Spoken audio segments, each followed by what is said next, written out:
Antum ikut di barisan mana nih? Ini lagi banyak yang bilang soal penundaan pemilu. Abang kemana? Hah? Lewat big data kan. Big data 110 juta. Data dari mana itu Luhut ngomong begitu? Artinya tidakkah jamaah Syiah menyadari bahwa kepemimpinan ini jauh lebih baik? Kenapa kita nggak pertahankan dengan memanfaatkan isu penundaan pemilu itu tadi atau 3 periode tadi? Antum membacanya apa sih sampai ada wacana penundaan pemilu? Pengamanan aset-aset mereka aja. Oke. Mereka ini siapa maksud?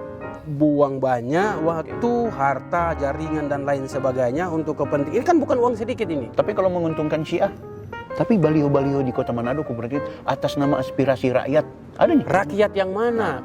Indonesia mau dibikin 3 periode. Jokowi jangankan 3 periode, Bung Taufik. Sampai mati bisa.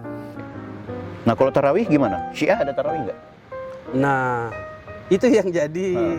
Nah, yang siapa waliul amri? Yang secara Presiden kebetulan Republik Indonesia. Oke, lewat Kementerian Lewat Agama. Kementerian Agama adalah pengurus NU. Kalau dia pengurus Muhammadiyah, menurut Anda gimana? NU memilih di hari Ahadnya, Muhammadiyah memilih di hari Sabtunya. Oke, terlepas dari soal perbedaannya, kalau teman-teman Syiah memilih mana? Teman-teman dari Muhammadiyah tidak mengikuti keputusan pemerintah itu, kita harus lakukan tabayun ke mereka kan. Saya tidak bisa mengatakan mereka salah tanpa ada informasi dasar argumentasi mereka. Pasti ada perdebatan. Jadi konkretnya Syiah mengikuti NU.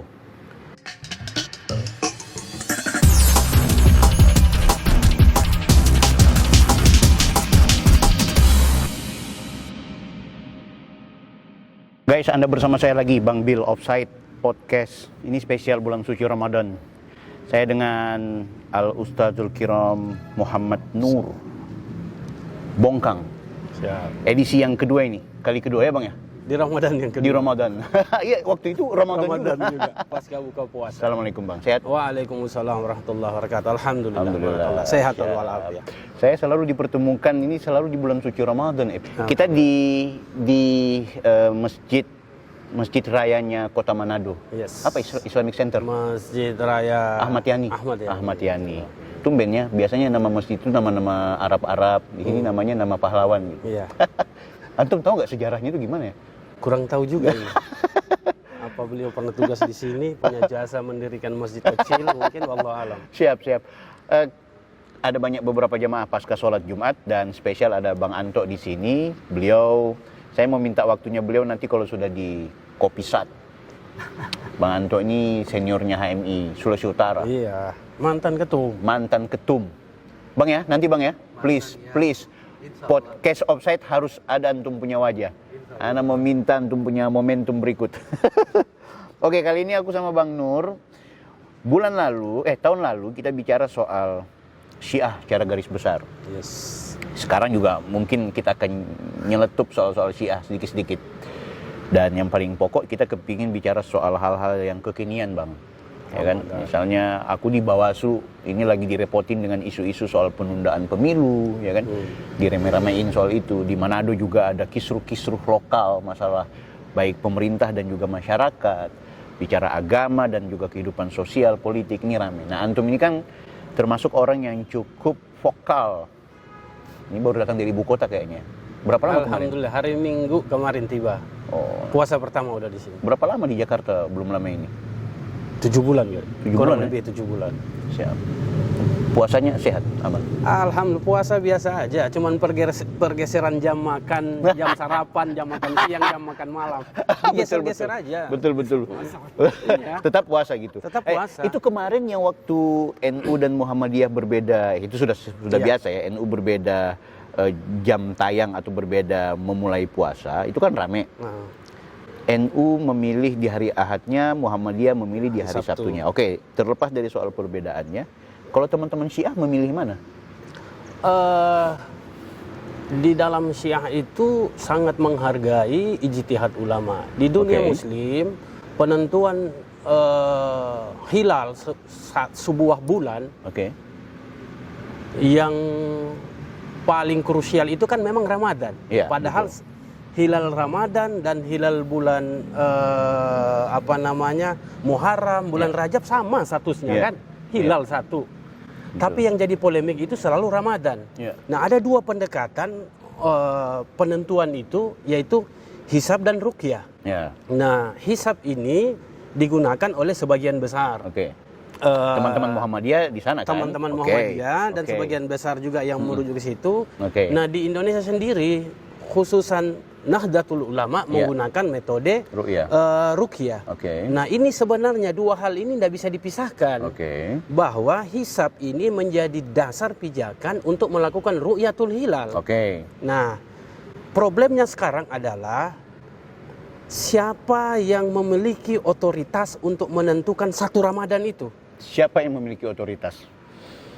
Siapa? Muhammadiyah bisa Oke. mengatakan dia Oke. jatuh hari Sabtu kemarin. Sabtu. Oke. NU bilang hari Minggu. Minggu, benar. Siapa? Pertanyaannya secara fikih, secara Oke. Islam, Oke. siapa yang memiliki otoritas untuk menetapkan satu Ramadan kapan dimulai? Dan Syiah milih? Nah, di dalam pandangan madhab Syiah dan sebenarnya ini pandangan Muslim secara Oke. keseluruhan, Oke. yaitu waliul amri mukminin, Oke. pemimpin yang secara yang menentukan. Kementerian Agama hari Di dalam pemerintahan ini kita menganut kesatuan matlak Oke. wilayatul hukmi Indonesia. Oke. Karena kalau dari 4 mazhab yang ada, Oke. Bung Taufik, ini, ya. 3 mazhab, Imam Maliki, Imam Hanafi, Imam Hambal, Oke. punya ijtihad, jikalau hilal dilihat di satu negeri, Oke. maka hukum hilal ini berlaku bagi umat Islam dimanapun dia berada. Oke. Sedangkan Imam Syafi'i mengatakan, nah ini dikenal dengan kesatuan matlak, Oke. bahwasanya tidak ada sekat. Oke. Nah, Imam Syafi'i menganut matlak, yaitu Oke. jikalau hilal dilihat di sebuah negeri, Oke. maka hukum hilal Ramadan itu berlaku bagi negeri tempat melihat hilal Oke. dan negeri terdekat. Nah, negeri terdekat ini adalah 120 km. Oke. Nah, bayangkan Bung Taufik, kalau Gorontalo melihat hilal, Ya. kita Manado nggak bisa ikut kalau memakai Betul. Imam Syafi'i. Karena Betul. sudah lewat. Betul, betul. Seluruh Indonesia tidak melihat hilal Ramadan, Filipina melihat hilal Ramadan menggunakan mazhab Syafi'i. Oke. Kita mayoritas Syafi'i Indonesia, Oke. wajib hukumnya ikut. Saya nggak bayangkan kalau semua kita polanya seperti itu, mungkin di setiap kota akan berbeda. Akan berbeda. Oke. Nah, sekarang kenapa kita nggak mengikuti Manila misalnya? Padahal Oke. kita satu matlak mazhab Syafi'i. Betul. Dan kita juga tidak menggunakan ini. Oke. Kita sebenarnya menggunakan hukum kesatuan matlak wilayatul hukmi. Ya. Satu matlak, satu Ya. wilayatul hukum, Betul. yaitu Negara Kesatuan Republik Indonesia. Yang secara Siapa kebetulan- waliul amri? yang secara Presiden kebetulan- Republik Indonesia. Oke, lewat Kementerian Agama. Lewat Kementerian Agama. Agamanya adalah pengurus NU. Kalau dia pengurus Muhammadiyah, menurut Anda gimana? Ketika dia sudah menjadi Menteri Agama, kalau dia dari NU, tanggalkan jubah NU. Oke. Kalau dia dari Muhammadiyah, tanggalkan jubah Muhammadiyah. Oke. Dia waliul amri mukminin. Oke. Berdasarkan pandangan ahli hisab, ahli ru'yah, setelah dilihat dia, istilahnya kalau orang Jawa bilang Bung Taufik, dia harus eling sejenak. Menakar dengan akal Oke. dan kalbunya, Oke. berdasarkan panduan Al-Quran dan Sunnah, Oke. dia tetapkan tanggal berapa. Dan hukumnya seluruh umat Islam wajib, fardu ain mentaati itu, sam'an wa ta'an terhadap Oke. itu. Oke. Problemnya, di dalam setiap akhir Sa'ban, di Majelis Dewan Isbat, yang menggunakan metode hisab telah memberikan hasil. Dari ru'yah memberikan hasil, Oke. saya harusnya langsung ambil kebijakan sebagai waliul amri selama ini Kementerian Agama. Yang ada adalah membuka ruang diskusi lagi. Membuka ruang, memberikan kesempatan kepada Untuk ormas memberikan tertentu. tanggapan. Ini kan memalukan. Antum lebih suka ketika negara bilang A sudah. harus. Tapi kan Sam'an terlalu wa ta'an. mengintervensi Bukan keyakinan. mengintervensi. Karena di Dilematis dalam ya? Islam itu ada aturannya. Anda mau bilang bahwa teman-teman Muhammadiyah tidak mengikuti mekanisme hukum yang kolektif itu? Pada fakta yang sebenarnya teman-teman Muhammadiyah tidak mengikuti keputusan itu, pasti ada dasarnya, harus Oke. tanya.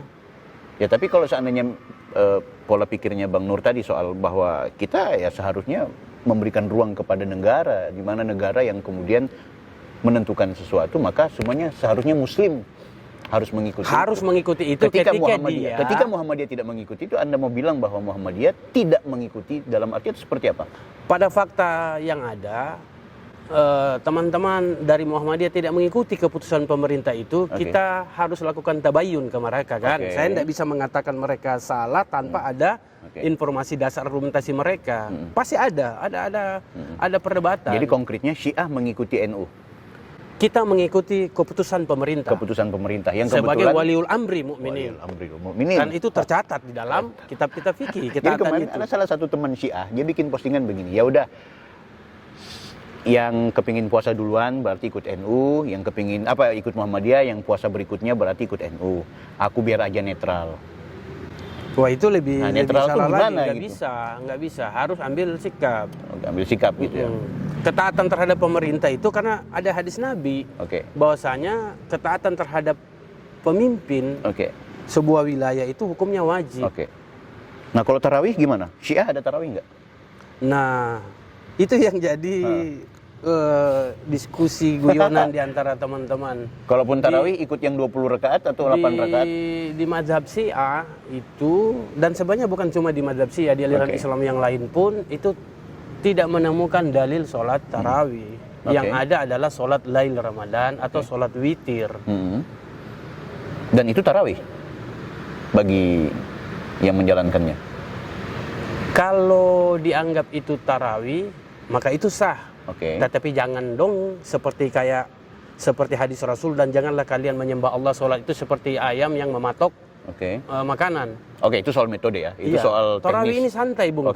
Itu soal teknis. Tapi maksud saya, apakah Syiah tarawih? Lail Ramadan. Tarawih pada umumnya? Tidak, lail Ramadan, mengikuti hadis-hadis Nabi. Dan jumlahnya 11. 11. Bukan 20 dan juga bukan 8. 11, 8, 2, 1. Dan kita sudah ngomong sejak tahun 2009 bahwa sholat witir itu, jadi sholat lail atau sholat tarawih yang umum itu 8 rakaat atau yang 20 rakaat, baru kemudian 2 rakaat, baru 1 rakaat. 2 rakaat ini saya sudah sebut setiap tahun sejak 2009, sholat sunat safa. Baru witir. Antum bayangkan, Bung Taufik, orang sesudah sholat tarawih yang 20 ataupun 8, kemudian Bilal mengucapkan as-salatu witir. Jami'atu rahimakumullah. Niatnya apa? Saya pernah tanya dalam ceramah. Niat 2 rakaat ini apa? Usalli sholatal witir raka'ataini lillahi ta'ala. Fasih kan enak, Bung Anto kan? Tapi kalau diterjemahkan, saya niat sholat ganjil 2 rakaat. Witir itu kan ganjil. Ganjil. Nah, saya sudah ngomong dari 2009, orang menganggap remeh mungkin. Saya mau minta pendapat mereka, apa mereka sudah nonton kemarin Ustadz Abdul Somad memberikan penjelasan tentang ini. Sholat sunat safa yang 2 itu, yang witir yang 1. Nah, inilah karakter umat Islam. Hanya melihat yang menyampaikan, bukan isi yang disampaikan. Jadi konkretnya bahwa Syiah tidak tarawih pada umumnya. Tidak tarawih dalam pengertian bukan niat usalli sunnatan tarawih, tidak. Tapi kita sholat tetap lain. Sholat ba'da isya itu ada kegiatan sholat. Pelaksanaannya sholat lain Ramadan di komunitas Syiah itu pelaksanaannya itu menggunakan metode tarawih, tarwiyah, apa santai. Kita jangan buru-buru. Saya ngomong misalnya kalau saya selain buru-buru ada juga yang lama-lama loh. Dengan 30 juz. Baca. Nggak apa-apa, kita melihat kalau dia lama-lama dari jam 7 malam sampai jam 3 subuh. Ini viral nih ini video. Kita lihat komunitasnya itu. Kalau komunitasnya pemuda-pemuda dan ada kesepakatan. Dalam hukum Islam itu kan namanya kan urf. Urf itu ada sebuah kesepakatan. Kalau jamaah masjid itu bersepakat mereka akan hatamkan sekian juz setiap malam, tidak ada keberatan, itu jadi. Tapi ciri khas sholat tarawih itu santai, bukan buru-buru, kayak rudal skat melayang. Rusia dan Ukraina itu problem. Tapi Syiah intinya tetap melaksanakan sholat memuliakan. Bahkan sebenarnya di komunitas Syiah itu orang akan kaget selama sebulan Ramadan itu ada sholat sunnah kalau dijumlahkan itu 1000 rakaat. Dan saya belum mampu melaksanakan itu. Anda mengira kalau sudah di Syiah maka tidak bersaf-saf dengan komunitas atau mazhab lain di sholat? Oh salah, justru itu aliran Syiah yang tapi mereka keluar dari terah ajaran Ahlul Bait. Termasuk sholat Jumat hari ini. Antum ada di sholat Jumat? Ana selalu sholat Jumat dan Ana bersedekap. Bersedekap atau lurus? Karena Imam Ja'far Shadiq mengatakan orang yang meyakini kebenaran kami Ahlul Bait dan menerima saudara-saudara Ahlus Sunnah wal Jamaahnya dan dia sholat di belakang Imam Ahlus Sunnah wal Jamaah dengan ikhlas menghadap ridha Allah, dia seperti sholat di belakang Rasulullah SAW. Intinya persatuan umat itu harus dijaga. Jadi tidak terjebak lagi di soal teknis. Tidak ada. Perbedaan fikih itu kalau kita memperdebatkan antara mazhab Sunni dan Syiah, masih lebih lebar jurang antara mazhab Sunni di antara Imam Malik, Syafi'i, Hanafi, Hambali ketimbang dengan mazhab. Antum sholat tadi dengan bersedekap menghormati mazhab yang lebih dominan, atau antum merasa begitu, rasa tidak nyaman, atau? Oh enggak, saya sholat kan bukan karena orang. Oke. Saya sholat memenuhi panggilan Allah. Kenapa tidak lurus saja tangannya? Itu, Kalau enggak, dan ini perintah di dalam ajaran Ahlul Bait Rasul. Oke. Itu kalau kemudian merasa Kata terancam. kasarnya dalam tanda petik. Tapi kan Anda tidak terancam. Itu Enggak. terancam tidak terancam tetap Kita itu sudah sholat jadi semacam mengikuti bahasa yang kurang elegan sebenarnya dalam tanda petik, tapi ini menjadi ungkapan sehari-hari bangsa ini. bahwa Masuk kandang kambing mengembik, masuk kandang anjing menggonggong, dan sebagainya. Bahwasanya kita harus mengikuti apa yang berlaku di kalangan umat itu, urf. betul. Kita menjaga itu, persatuan umat itu paling utama. Menghormati tradisi, menghormati semua. Ada hal-hal teknis yang di ruang-ruang publik sebenarnya hal-hal yang tabu ya kalau bisa ditanggalkan dulu. Iya, demi nggak kepentingannya. perlu. Ibadah itu dia, ubudiyah itu urusan kita dengan Tuhan. Urusan sosial harus dijaga, lebih utama itu. Keren. Apa aktivitas sekarang? Sekarang aktivitas saya berkeliling Nusantara bersama teman-teman Kans Peduli Nusantara. Itu ngapain itu? Kita keliling lakukan pelayanan dan edukasi bagi khususnya anak-anak muda di seluruh Nusantara. Kita komunitas ada Islam, Kristen, Hindu, Buddha, Konghucu yang belum. Kita keliling untuk mengingatkan tentang amanah dan warisan para leluhur bangsa ini. Wow. Untuk menjaga Nusantara, menjaga Indonesia. Punya kepentingan di 2024? Tidak punya kepentingan di 2024, enggak.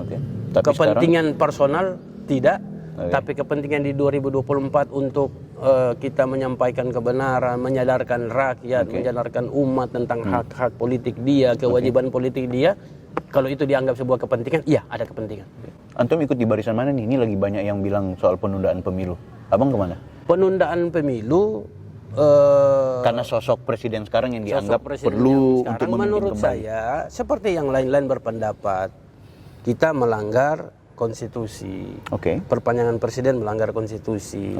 Bisa nggak itu dilakukan? Bisa. Dan saya ngomong kemarin di Jakarta beberapa tokoh, saya bilang bisa. Dan celahnya satu, amandemen undang-undang. Dan yang mengamandemen bukan itu makhluk-makhluk yang ada di parlemen. Amandemennya tanya sama rakyat semua. Referendum. Lakukan referendum dong. Alasannya bisa nggak? Bisa. Kemarin kok referendum Timor Leste bisa lakukan referendum. Betul. Timor Leste mau bertahan dengan Indonesia apa enggak? Referendum. Indonesia mau dibikin 3 periode Jokowi, jangankan 3 periode Bung Taufik. Sampai mati bisa. Tapi referendum tanya sama rakyat. Betul. Jangan tanya sama makhluk-makhluk yang ada di parlemen sana. Apa masalahnya? Karena mereka adalah bagian dari lembaga atau elemen yang kemudian menyambungkan aspirasi rakyat itu sendiri. Kita bisa buktikan dengan fakta yang ada. Mereka dipilih oleh rakyat. Ketika mereka duduk di parlemen, apakah mereka merasakan merasakan penderitaan rakyat atau tidak? Ada, tapi tidak semua. Sebagian saja. Tapi baliho-baliho di Kota Manado seperti atas nama aspirasi rakyat ada nih. Rakyat yang mana? Jangan-jangan seperti dulu di zaman Soeharto, ketika konstelasi politik yang sudah begitu parah, Soeharto di dalam posisi di saat itu sudah tidak mau maju lagi, tetapi Harmoko datang membisik, Pak, Bapak masih diinginkan oleh rakyat, maju lagi. Rakyat yang mana? Kalau bahasa rakyat yang mana itu juga disampaikan. Makanya saya bilang referendum, tanya sama rakyat. Kita akan tahu maunya rakyat. Tapi jangan catatan, jangan diintimidasi, jangan dipaksa, jangan dibayar, jangan dilakukan hal-hal apapun dalam tanda petik yang bernuansa intimidasi. Biarkan rakyat berpikir. Di luar soal kemudian penundaan pemilu itu dalam konteks bisa dan tidak atau boleh atau bagaimana, antum membacanya apa sih? Sampai ada wacana penundaan pemilu. Pengamanan aset-aset mereka aja. Mereka ini siapa maksud? Ya para oligarki tentunya kan, mereka sudah Anda mau bilang dari presiden dan juga seluruh jajaran. Sudah buang banyak waktu, harta, jaringan dan lain sebagainya untuk kepentingan. Ini kan bukan uang sedikit ini. Tapi kalau menguntungkan Syiah? Nggak ada, harus menguntungkan rakyat Indonesia. Tapi kan rakyat di Indonesia masih belum harmonis dengan kelompok Syiah. Kita nggak Sehingga itu siapa tahu dengan kepemimpinan hari ini ketika dia masih berkuasa ataupun dilanjutkan oleh penguasa-penguasa yang punya visi yang bisa membuat Syiah itu aman, kenapa Syiah tidak berjuang untuk melakukan hal itu? Kalau berbicara pada konteks politik dengan mazhab Syiah, Bung Taufik, Irak Oke. 73% penduduknya bermadhab Syiah Isna Asariyah. Oke. Tetapi puluhan tahun pemerintahan rezim di Irak dipegang oleh Partai Ba'ath. Partai Ba'ath ini partai sosialis, Benar. dipimpin oleh Saddam Hussein. Benar. Kalau orang Syiah itu memiliki ambisi politik, di Irak itu Saddam sudah selesai setiap pemilihan. Mau direkayasa apapun rakyat akan pilih dan akan jaga. 73%. Oke. Tidak ada kepentingan-kepentingan seperti itu, harus kepentingan umat, kepentingan rakyat. Dan itu contoh teladan. Ya memang di Syiah ini ada sempalan-sempalan yang ekstrim-ekstrim. Betul. Iran sebagai sebuah negara yang sekarang ditakuti oleh dunia barat. Negeri muslim satu-satunya yang ditakuti oleh dunia barat yaitu Iran. Oke. Bermadzhab Syiah. Oke. Kemarin ada kejadian pembunuhan, penikaman 3 orang ulama. Ya. 3 orang ulama di areal masjid, di Haramain, di makam suci cucu Rasul Imam Ali Ar-Ridha. Itu ditikam, 1 yang meninggal, 2 kritis. Sampai hari ini saya belum dapat berita terbaru, 2 ini ya insya Allah sehat. Ya. Ini di jantungnya Syiah. Oke.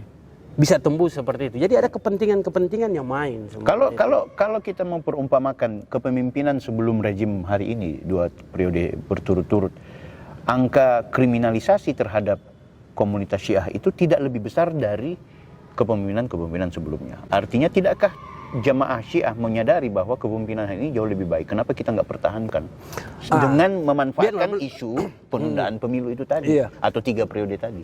Saya tidak mengetahui dengan pemikiran teman-teman. Apakah Bang Nur dan kawan-kawan tidak trauma? Iya, enggak. Saya enggak tahu teman-teman Syiah yang lain punya pemikiran baik dari kelompok yang organisasi-organisasi yang ada ya. Kita tidak melihat wilayah aman. Kemudian kita mau melanggengkan sesuatu yang bertentangan dengan konstitusi, dengan kesepakatan para elit, para aktivis, mahasiswa yang sudah berdarah-darah dan berkorban banyak, yang dibunuh, yang sampai sekarang juga tidak diketahui di mana junjungannya mereka itu. Kemudian kita mau tukar dengan harga yang seperti itu, enggak. Itu bukan ajaran Syiah, bukan ajaran Ahlul Bait Rasul. Kalau isu Ukraina dan sama Rusia, Iran kemana? Oh, Iran pasti ke Rusia, bos. Kita dukung Rusia. Itu sentimen apa tuh? Sentimen ideologis atau pertemanan ya? Ada hadis Rasul bilang begini, untuk mengukur seseorang itu baik atau bukan, lihat dengan siapa dia berteman. Oke. Kebetulan Rusia adalah teman baik. Teman yang baik. Mereka itu kemarin teriak-teriak Ukraina. 60 tahun lebih nggak teriak masalah Palestina, bos. Ya, betul juga sih. Indonesia, Lebanon bergejolak, Afrika bergejolak, kirim pasukan pasukan Garuda untuk pengamanan. Kenapa nggak pernah kirim ke Palestina? Indonesia, tanya sama rezim ini dan rezim sebelumnya. Itu fakta. Kenapa nggak mau kirim? Palestina aman. Iya ya, betul. Bagaimana, Bung? Palestina. Iya. Gaza. Kirim pasukan perdamaian kan? Jadi menolak penundaan pemilu. Saya menolak karena belum ada argumentasi yang pas. Kalau toh dengan rakyat, dianggap rakyat itu menginginkan kepemimpinan Jokowi masih berlanjut karena dianggap baik, makanya saya sudah bilang tadi, referendum, tanya rakyat satu-satu. Iya kan? Kemarin lihat data. Hah? Lihat big data kan? Big data 110 juta. Data dari mana itu Luhut ngomong begitu? 110 juta, rakyat Indonesia menginginkan 110 juta. 110 juta, dia punya big data. Ini big data dari mana ini? Kalau ada? Saya hakul yakin tidak ada itu. Ya, maksud saya kalau ada. Saya hakul yakin tidak ada. Kalau Bung Taufik bilang kalau ada, saya balik. Kalau tidak ada? Yes. Sudah jelas jawabannya bahwa itu. Iya kan, itu problem. Tapi kan presiden kan sekarang udah perintahkan menteri tidak lagi ribut-ribut soal itu. Sayangnya beliau tidak tegas. Sebelumnya ada beberapa kali pernyataan beliau. Presiden hanya ngomong, menteri jangan ngomong lagi masalah penundaan pemilu dan dan periode 3 periode. Oke. Maksudnya orang bisa terjemahkan jangan menteri yang ngomong, Ya. kepala desa yang ngomong yang kemarin mau deklarasi. Ah ya betul, kepala desa yang didatangkan oleh menteri dalam Iya. negeri itu. Ini ibarat apa ya? Kayak orang main karambol aja ini. Dia tembak ke sana, mantulnya ke sini. Oke. Presiden Jokowi melarang, tetapi dengan bahasa yang ya memang gaya beliau kan ngomong begitu santun. Saya perintahkan menteri-menteri kerja saja. Ya. Toh? Jangan ngomong penundaan pemilu, jangan ngomong 3 periode. Ya menteri yang dia larang. Ya. Kerja untuk nunda pemilu. Ya. Iya. Kerja untuk nunda pemilu. Fokus kerja aja untuk nunda pemilu. Nunda, maksudnya iya. gitu. Kalau mau dipakai gitu kan. Tapi kan kepala Offside, Bang daerah, Anto. partai politik, Oke. pimpinan partai politik kan dia nggak larang. Iya. Cuman menteri. Iya. Ya karena pimpinan partai Kepala politik desa kan dia tidak nggak bersentuhan larang. langsung dengan Iya. dengan kepemerintahan toh. Presiden selaku pembina partai politik di Oke. Republik. Seharusnya dia ngomong bukan hanya kepada menteri, kepada pimpinan partai politik, kepada elemen masyarakat, kepada warga masyarakat, kepada kepala desa, kepada siapapun Oke. yang merasa menganggap kepemimpinan saya ini bagus, jangan bicara penundaan pemilu dan perpanjangan presiden. Ini dia cuma larang menteri. Tafsirannya apa? Di luar menteri laksanakan tugas ini. Oke. Betul juga ya. Bahaya. Tapi kan Atau bisa seperti Bung yang di sebelah bilang tadi. Tuh, apa? jangan bicara tapi kerja. Kerja. Maksudnya kerja untuk perpanjangan, bisa aja. Ah itu nanti di segmen berikut ulas dengan beliau deh. Mat Kita ini Nur bicara- dengan segala pikirannya. Offside, saya Bang Bil. Assalamualaikum warahmatullahi wabarakatuh. Waalaikumsalam warahmatullahi wabarakatuh.